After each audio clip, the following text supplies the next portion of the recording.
Well, good morning from Heathrow's Terminal 5. Shock horror. It's sunny and there's a bit of blue sky. Everyone's freaking out. Is this the start of summer? We never know in England. We live in hope.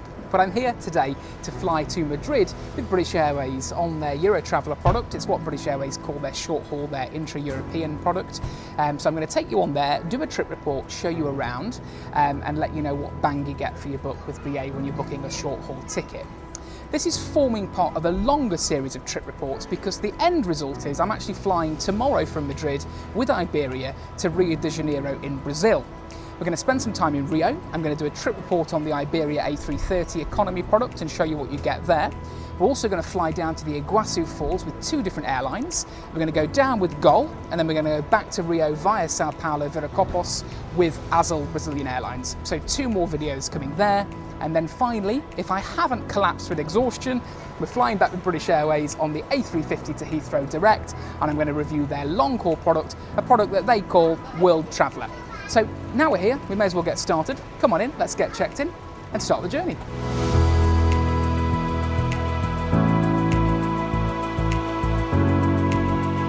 We're starting this journey at London Heathrow's Terminal 5, BA's crown jewel.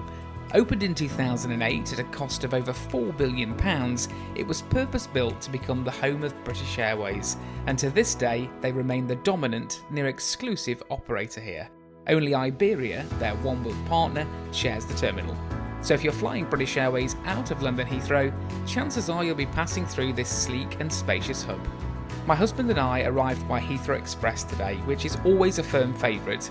It takes the stress out of the journey and takes just 15 minutes from Paddington Station, dropping you off just a lift's ride from Terminal 5.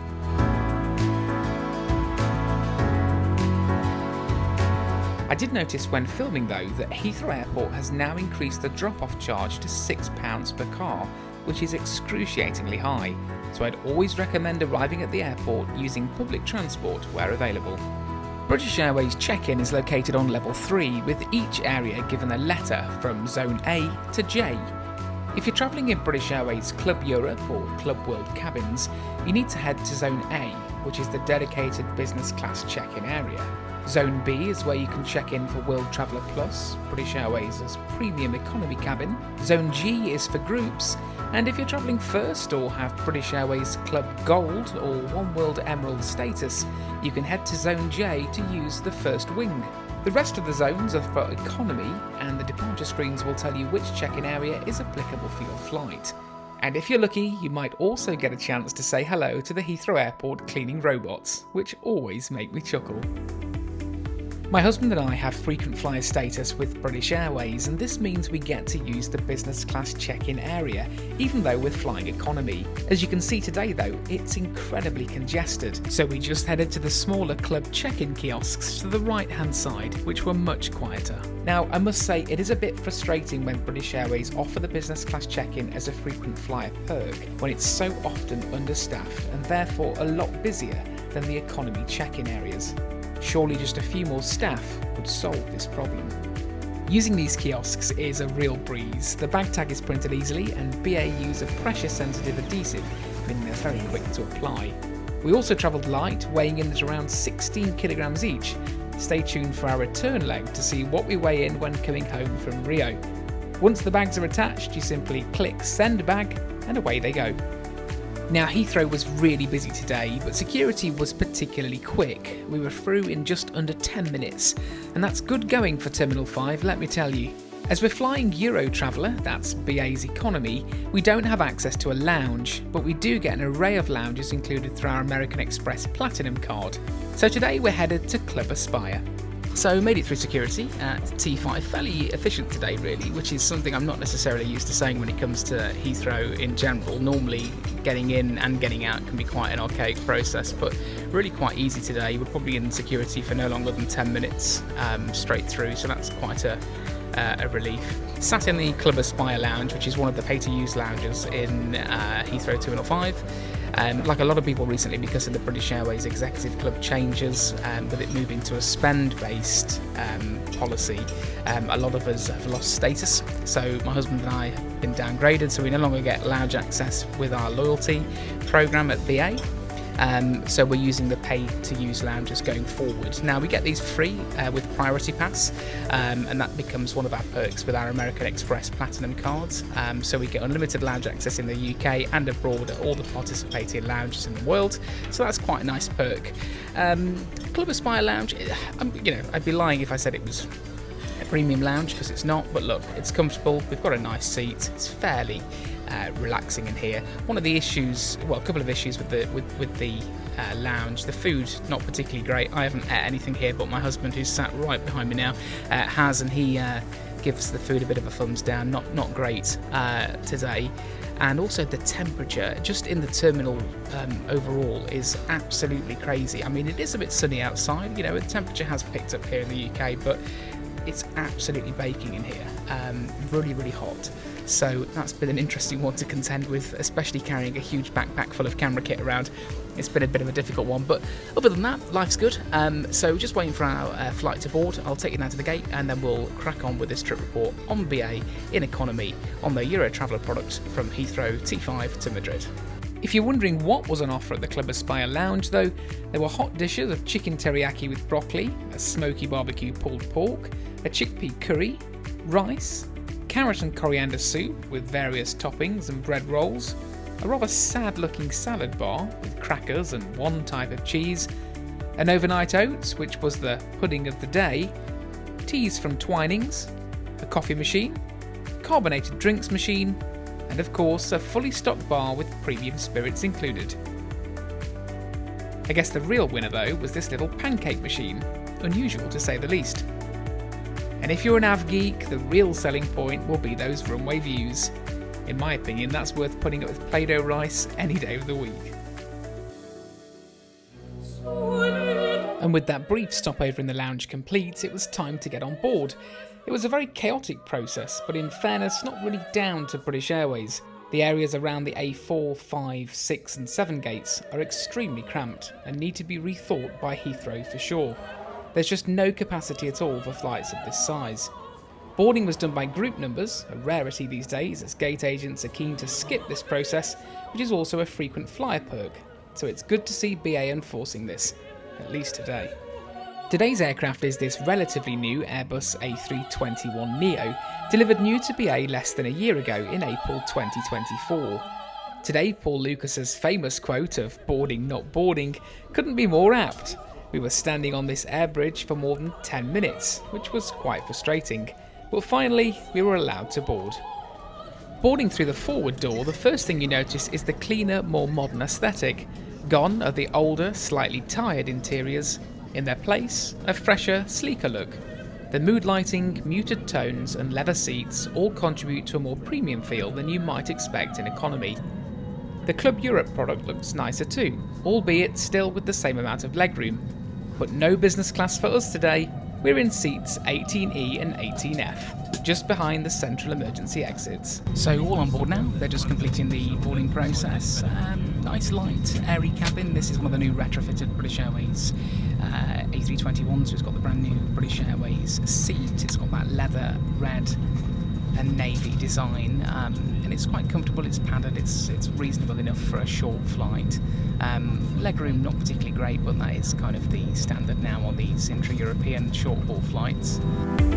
There's also a coat hook on the side of every seat, USB A and C charging points, these are a relief, and larger overhead bins which have increased capacity for carry-on luggage. There's also a manual window blind for those super sunny days, and yes, the A321neo has overhead air vents. You know my feelings on these.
As we drifted up to our cruising altitude, I managed to get this magnificent shot of Heathrow during the climb.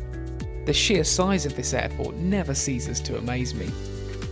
My husband and I felt now would be a good time to test the BA Wi-Fi, which is free for messaging apps like WhatsApp and iMessage if you're a member of the British Airways Club. Access was relatively quick and simple, and if you're not a British Airways Club member yet, you can join whilst in the air. To our surprise, the Wi-Fi actually worked.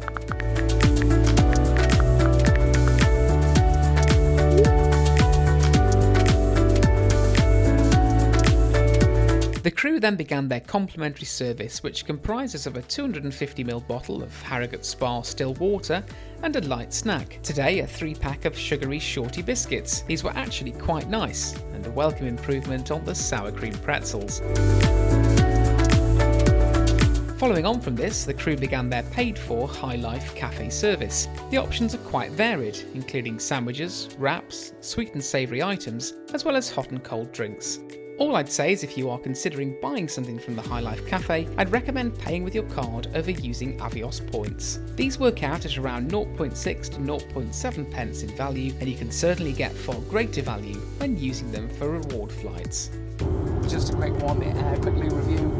Super clean to be fair, just really small at the back of the A321, so if you're claustrophobic, this is not the toilet for you. It is really tiny.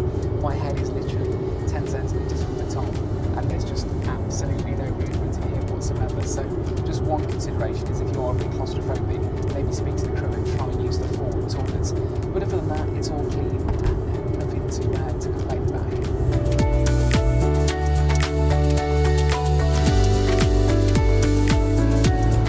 So about halfway into the flight now, fairly comfortable.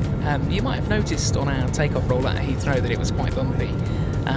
We had an A380, an Emirates A380 take off in front of us, and it really rocked us. So, for most of the climb up, it was quite a bumpy ride. So we were in that wake vortices of that huge super jumbo A380. The flight's been quite turbulent actually for most of the flight, so it must be a bit of a bumpy ride today. As you can see, it's happening now. But it's fairly comfortable, and for a short jaunt down to Madrid like this, it's what you need. So the only minor gripe that myself and my husband have had is the leg room. I'm 6 foot, my husband is 6'3", so the leg room is quite limited. But for a short flight down to Madrid, under 2 hours, you'd be absolutely fine. So this is pretty much it. I'm going to sign off now. It's been a pleasant flight down to Madrid, and I hope you've enjoyed the view and the trip report. Lots more to come. As I say, we're off to Brazil tomorrow with Iberia on the A330 down to Rio de Janeiro, also down to the Iguazu Falls with GOL, and then back to Rio with Azul Brazilian Airlines, and then back to the UK with British Airways again on their long-haul service, the World Traveller economy service on the A350. So plenty more to follow up from this one.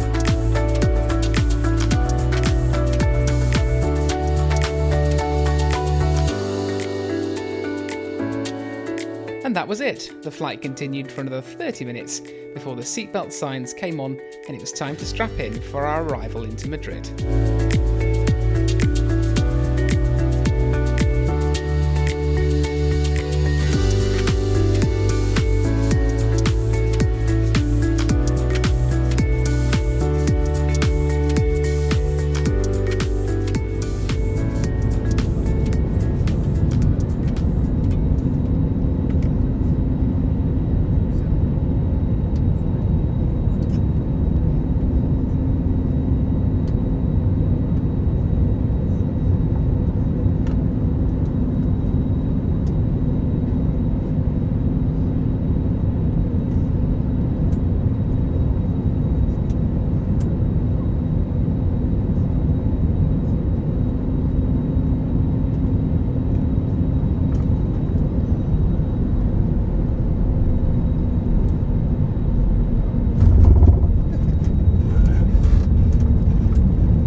Madrid, the local time here is now 5:30 in the evening. If I could ask you to please remain seated with your seatbelt securely fastened until the seatbelt signs have been switched off, and when it is safe to do so, please do take care when opening the overhead lockers, as items may have moved and could fall out, causing injury.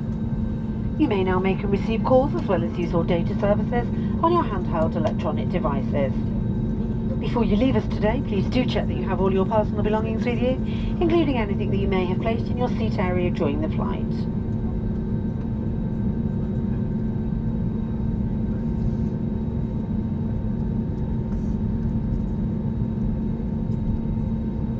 If you do require any assistance while you are here in the terminal building, please do speak to our ground colleagues who will be happy to assist you. For those customers who have ordered any assistance to leave the aircraft today, please do remain seated until the aisle around you is clear, and our crew will then be on hand to assist you. On behalf of all of us on board today and British Airways, I would like to thank you for choosing to fly with us. It has been our pleasure to have you on board, and we do look forward to seeing you again very soon. Thank you, and a very good evening to you all.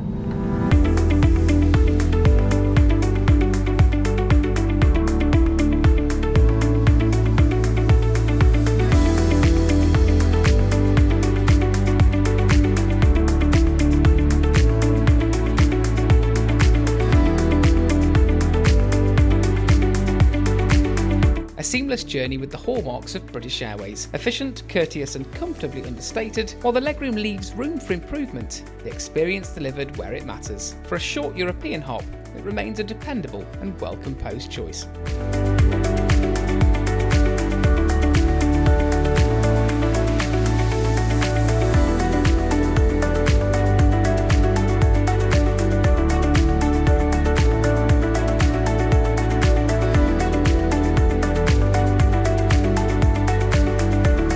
If you enjoyed this video, don't forget to hit that subscribe button and tap the bell icon so you never miss another upload.